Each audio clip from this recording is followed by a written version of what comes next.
Hello, and welcome to this week's episode of the Reset Podcast. I'm your host, Laura Munoz, the experience agency, The Flash. Each week, I bring on a different business leader who's doing some game-changing things. And especially as we're in this time of COVID, it's really fascinating to talk to people who are doing great work and navigating and pivoting through this unprecedented time. So that's why I'm super excited to have Regina Gwynn, who is the founder and CEO of TresseNoire and also the co-founder of Black Women Talk Tech, one of my favorite organizations. And we're going to talk about what she's up to with her company and how she's navigating this crazy post-COVID world. It's going to be a great conversation. Take a listen. Hey, Regina. Hello there. How are you?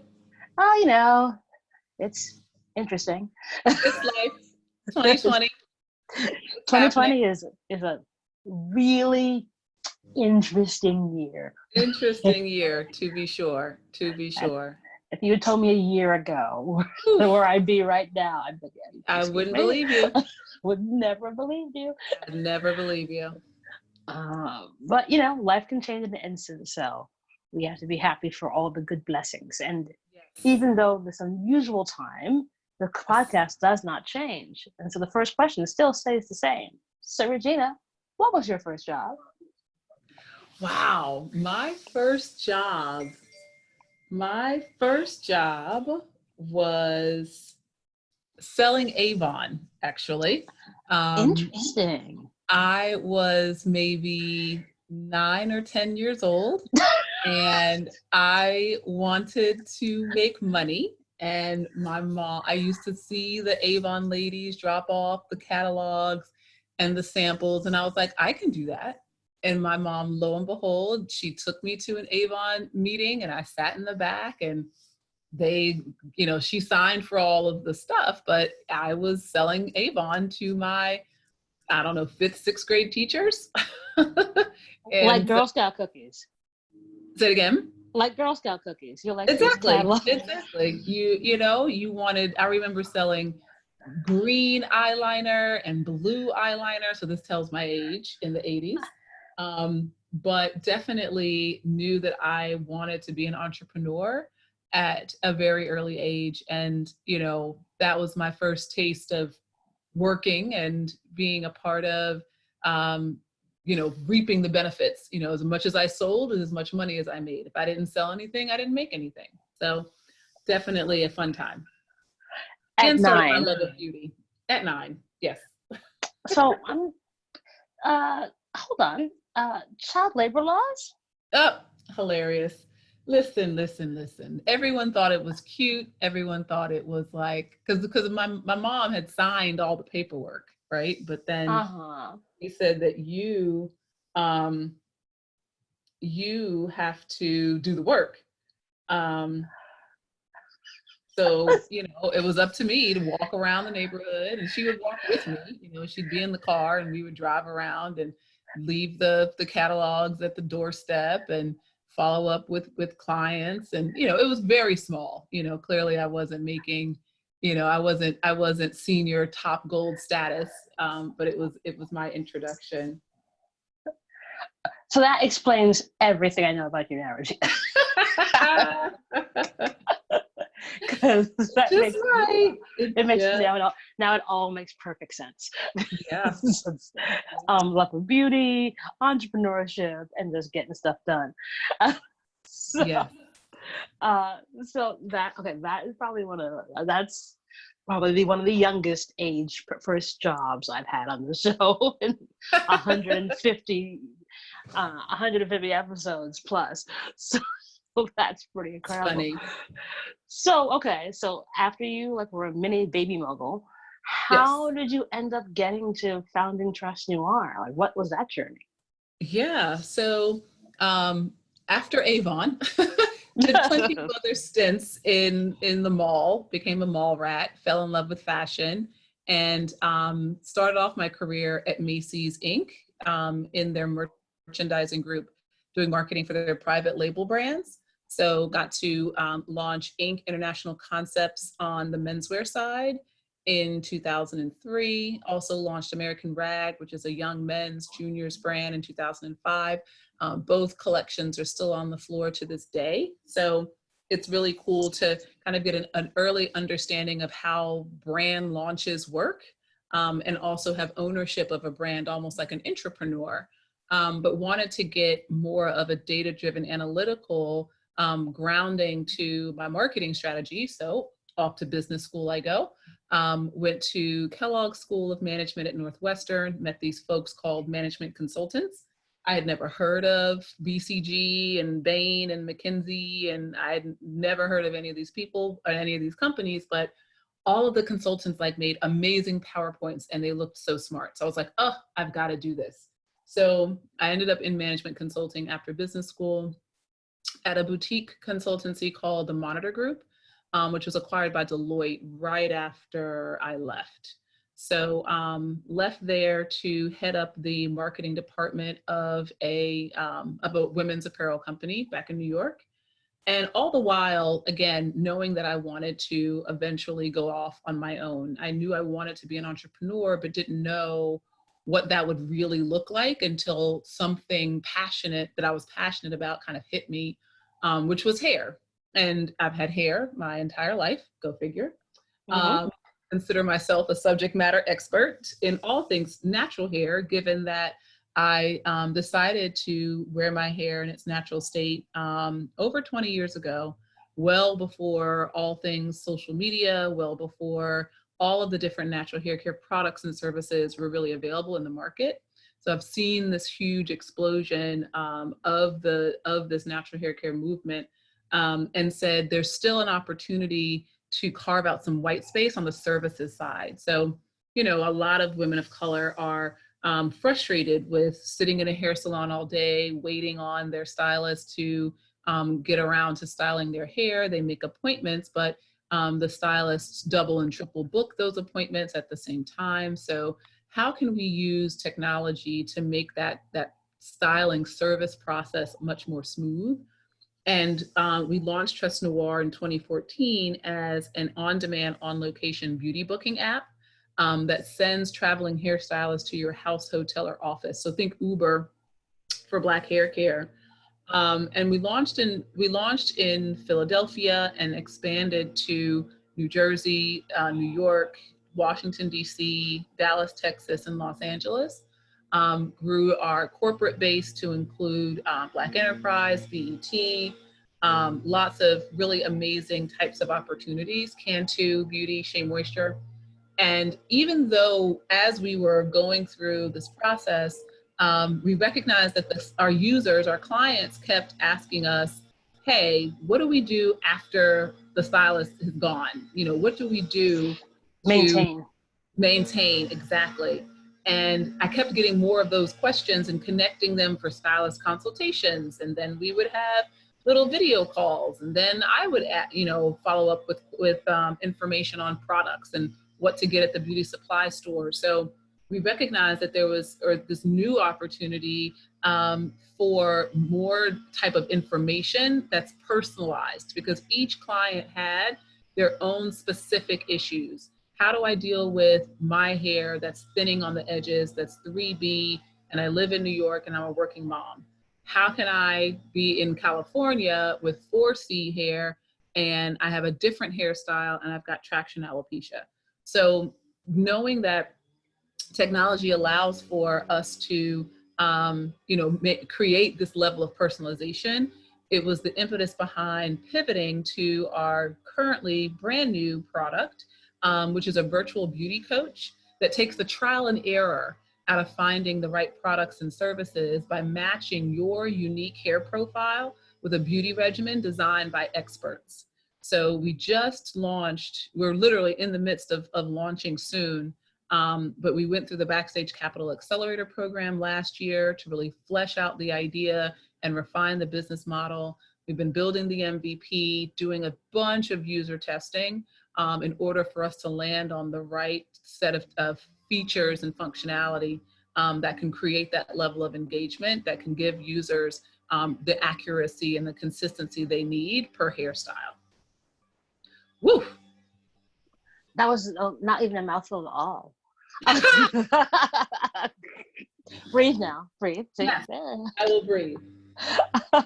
So, it's interesting because obviously we've talked about this because, I can't do my hair. I have to pay someone.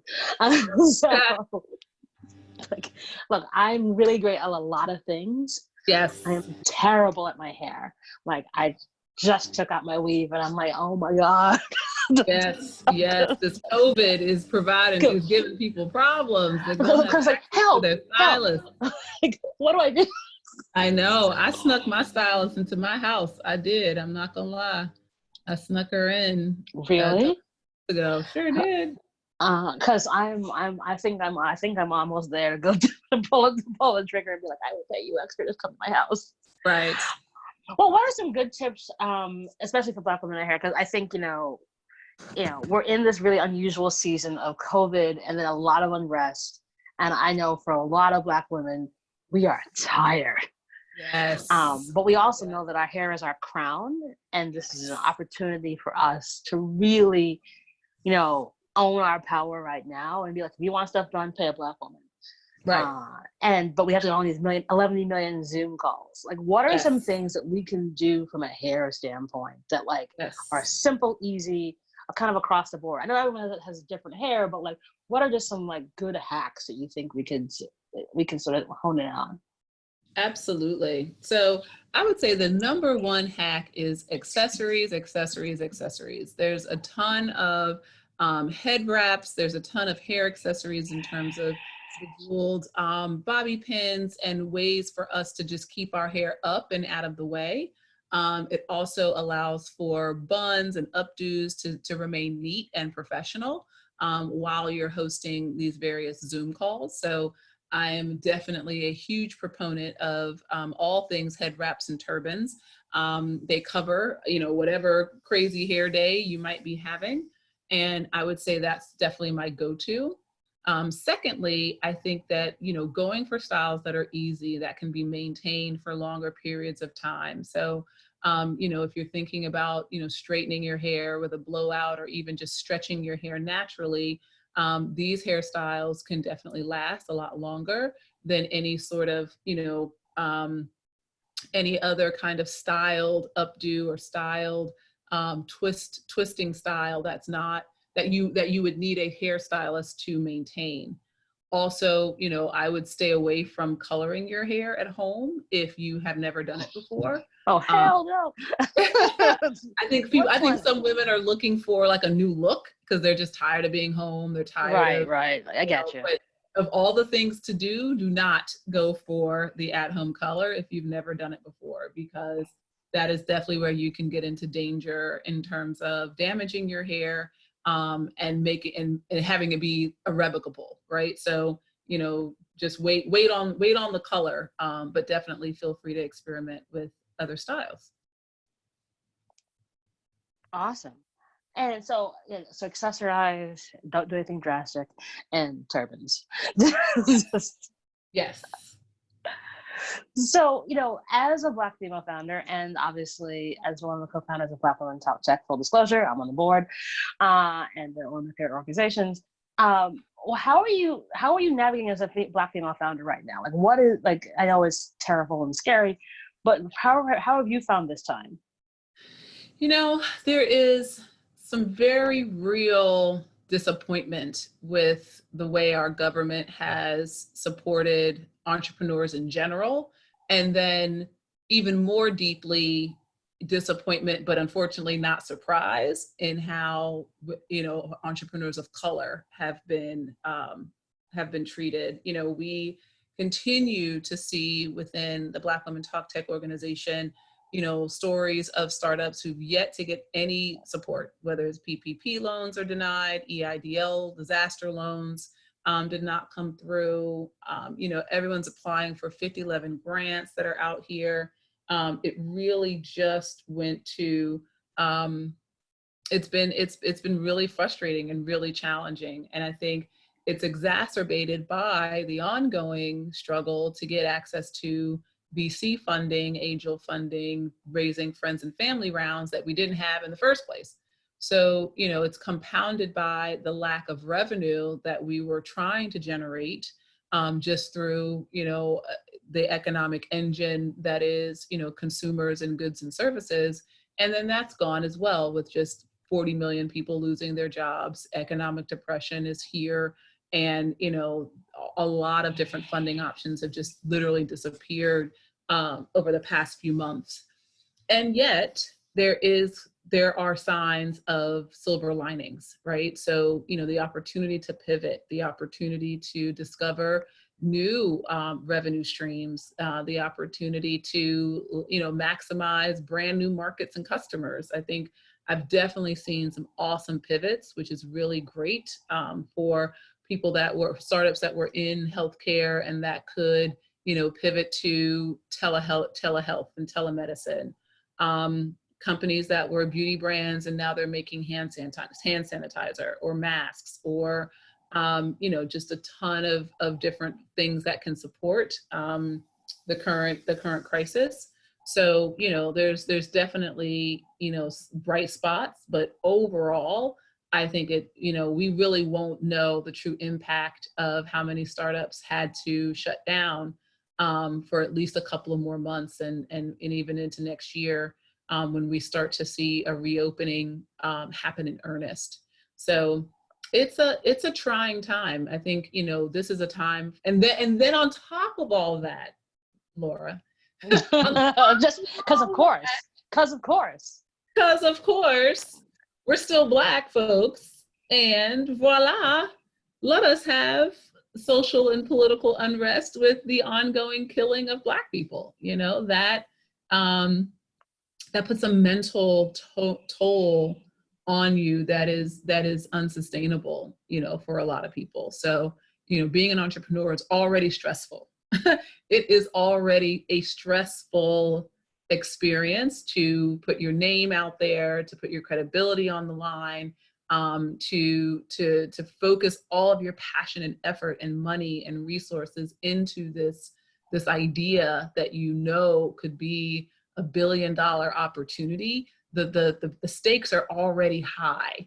And so to add on, a mental and emotional trauma during a time that was already traumatic is pretty remarkable. This is 2020 is a year that will go down in the books.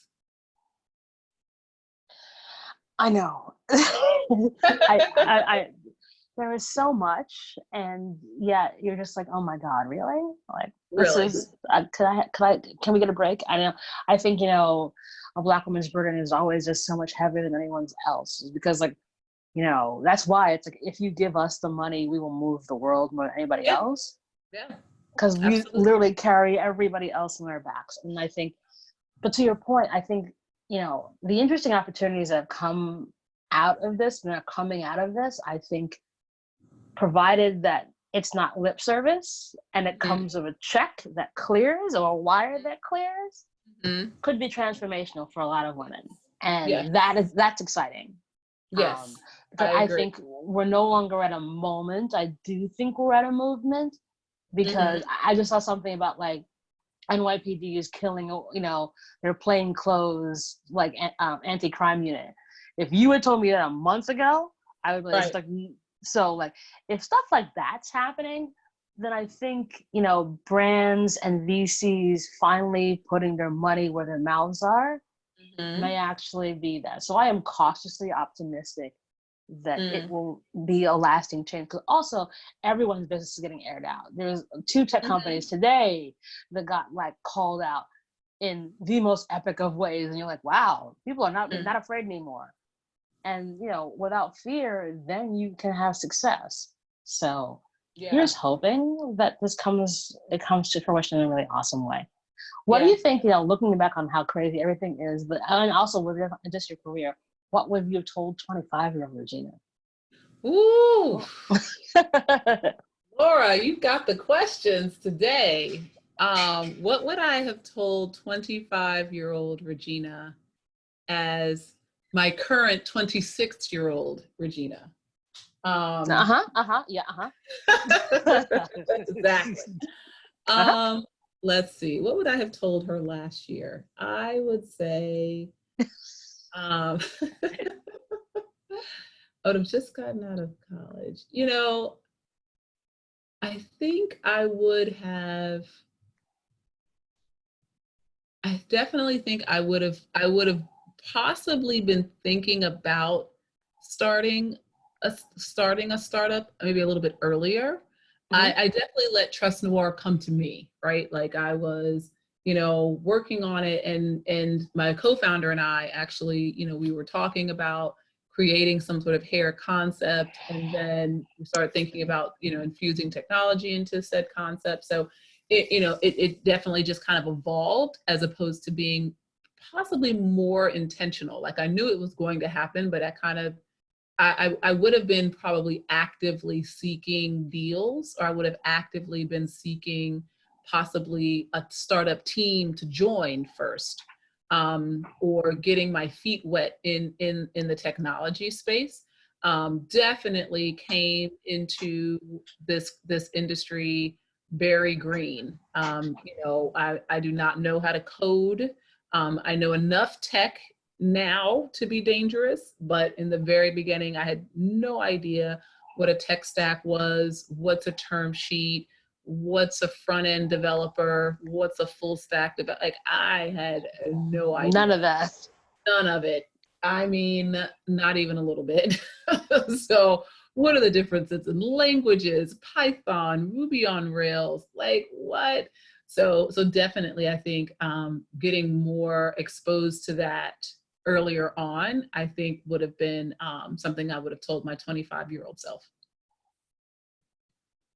Awesome. I think that's key. It's like, hey, listen, as we've all learned, it's never too early. Never too early. Let's Even get it just to go started. to go, even just to go to tech conferences, not even to necessarily, focus on it, but just to be in the room. Half the battle is just to be in the room. Yeah, I think people forget that, like, you can be in the room. You don't have to tell the world everyone's business. Just, like, sit and absorb. Sit and absorb. Absolutely. Fantastic. And obviously, this has again been a very stressful and crazy ass time. What are you doing for your self care, my darling? Oh dear. Um, Something, I hope. yes, I think what is my self-care? My self-care is not working on the weekends. I think that, Good. I definitely was going very, very hard. As you know, we wrapped up our fourth annual Black Women Talk Tech conference in February. Right before, literally the first coronavirus case in New York was diagnosed on the first day of the conference. So, um, crazy that was 3 months ago, a little over 3 months Unreal. ago. But I was definitely going really, really hard. Leading up to the conference. And I think right now I'm just allowing myself to listen to my body and listen to my spirit. And when it's tired, we sit down, like with all of and I'm not watching not one more video of someone, being assaulted, murdered, and killed. So Good. not one more video ever, to be honest. I don't care. I'm just at that point where I'm not watching anything else. Um, and so, yeah, just being really intentional about that and doing a bunch of Zoom calls and happy hours, virtual happy hours with friends and family. And, just trying to live my best life in spite of. I think it's all you can really do. I mean, like Yeah, we don't have much of a choice here. It's like this really is the don't. thing. This is the thing we have to do. We've got to take care of ourselves. We've got to put ourselves first. Otherwise, this is not going to work. Period. Full stop. This is our new normal, like our way of life of rooftop bars and huge festivals. And I was just thinking of Coachella. I was watching Beyonce's Homecoming on Netflix and was like, how amazing that time was, and how, just kind of groundbreaking that performance was. And I'm just looking out in the audience with like all of these people with their mouths open screaming, and I'm like, that won't be happening anytime soon. Like that's just coronavirus ready to happen. So, just knowing that, and while that may not happen, other things will happen. We've seen Instagram lives and verses and musical performances and debates and competitions and things, like new ways to connect and new ways to experience and be entertained will arise from this shift and in this new normal. So I'm looking forward to that. And I am looking forward to traveling at some point. I would like to put my toes in some Caribbean waters. Same. Oh, girl. It has to happen. It definitely has to happen sometime in 2021. Oh, same. Oh my gosh. My kingdom for a beach. My kingdom for a freaking beach. I get it. We will find a way somehow, some way. And, I think, we will get there. And I think, I always say bet on the Black woman. And so I have no doubt that you'll just kill it continuously. Because I've watched and a huge fan forever. So, thank you, my dear. So I know that you will make it happen. So as part of the really awesome experience of doing podcast episodes during this unusual time, I've had a unique opportunity to ask my guests if they have a give and or an ask of the audience. So, Regina, what would your give and or ask be of the audience?